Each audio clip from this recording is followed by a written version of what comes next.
کیا سگریٹ پینے سے وضو ٹوٹ جاتا ہے؟ نہیں ٹوٹتا، نسوار لگانے یا گٹکا کھانے سے وضو ٹوٹ جاتا ہے؟ نہیں ٹوٹتا۔ کیا عورت کو ہاتھ لگ جائے یعنی ٹچ ہو جائے تو کیا وضو ٹوٹ جاتا ہے؟ حنفیوں کے نزدیک وضو نہیں ٹوٹتا، کیا گالی دینے یا گانے سننے سے وضو ٹوٹ جاتا ہے؟ نہیں ٹوٹتا۔ کیا بغیر وضو مسجد میں داخل ہو سکتے ہیں؟ جی ہاں، داخل ہو سکتے ہیں، کیا کپڑے تبدیل کرنے سے وضو ٹوٹ جاتا ہے؟ نہیں ٹوٹتا۔ کیا ایک ہی وضو سے 5 نمازیں ادا کر سکتے ہیں؟ بالکل کر سکتے ہیں، اگر واقعی اس کا وضو قائم ہے تو۔ جو وضو کی حالت میں انتقال کر جائے تو کیا اسے شہید کہا جائے گا؟ جی ہاں، جو وضو کی حالت میں فوت ہو اس کو شہادت کا رتبہ ملتا ہے۔ جو بعد طہارت سویا اور مر گیا، وضو کر کے سویا فوت ہو گیا، وہ بھی شہید ایک ہاتھ سے سر کا مسح کر سکتے ہیں؟ ہو جائے گا۔ مثلا سر کا مسح کیسے کرنا چاہیے؟ سنت تو یہ ہے کہ جیسے کہ دونوں ہاتھ تر ہیں اور سیدھے یہ ہاتھ ملا کے اس طرح لے جائیں کہ ہر بال جو ہے یہ اس پر تری پہنچے پانی کی، سر کے جتنے بال ہیں نا یہ ظاہر ان سب کے اوپر آ جائے، یہ سنت ادا ہو گئی۔ اور چوتھائی سر کا مسا جو ہے یہ فرض ہے۔ گوشت کھانے کے بعد کیا دوبارہ وضو کرنا چاہیے؟ گوشت کھانے سے وضو نہیں ٹوٹتا، اونٹ کا گوشت کھایا تو مستحب ہے کہ وضو کر لے، وضو ٹوٹتا نہیں اس سے بھی۔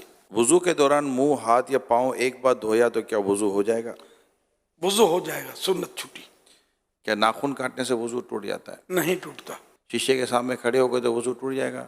آئینہ دیکھنے سے وضو نہیں ٹوٹتا۔ وضو کے بعد دعا پڑھنے کی کوئی فضیلت ہے؟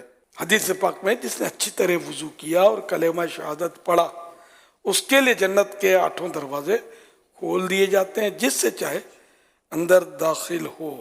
کلمہ شہادت اشہد ان لا الہ الا اللہ و اشہد ان محمد عبدہ و رسولہ صلی اللہ علیہ وسلم، لیکن ساتھ میں یہ کہ اچھی طرح وضو کیا۔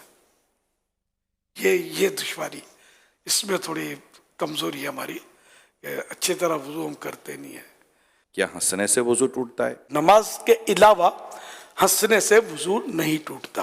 اور نماز میں پھر یہ کہ بالغ جاگتے میں نماز کی حالت میں، کہ بعض اوقات نماز میں نیند بھی آ جاتی ہے، تو بالغ جاگتی حالت میں سجدے والی نماز میں جن میں سجدے ہوتے ہیں ان میں اگر زور سے ہنسا، قہقہ جس کو بولتے ہیں، قہقہ لگا کر ہنسا تو اس کا وضو ٹوٹے گا، ورنہ اتنا ہنسا کہ خود اپنی آواز سنی دوسرا نہ سنے، اتنی آواز نہیں نکلی تو وہ نماز ٹوٹی، وضو نہ ٹوٹا۔ اب مسکرایا، کچھ بھی نماز نہ آواز آئی نہ خود کو نہ کسی کو، تو نہ نماز ٹوٹی نہ وضو ٹوٹا۔